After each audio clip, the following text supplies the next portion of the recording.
Hi, I'm Jan from VelomobileWorld.com. Good news, it's raining.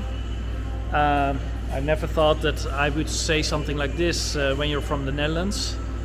But this summer it's really dry. But now last days, yeah, you can go there. Last days it's raining a bit, so that's great. But that's not the news. Let's go back.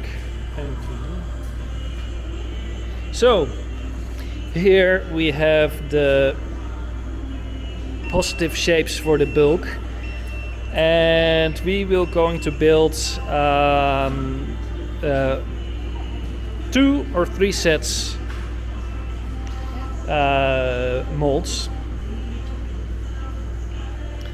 So let me see, where is the, so we're gonna build 3 sets of 2 or 3 sets of parts, and we want to build, we have 2 big molds ready for the bulk, and we want to build the third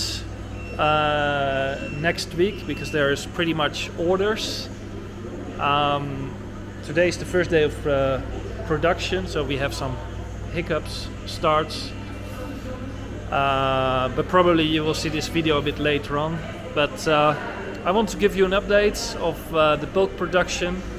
So that's it. Have fun. See you next time. If you came all the way here, you might like our content. You could really help us out with subscribing, put the notifications on, let a comment behind what you want to see next time.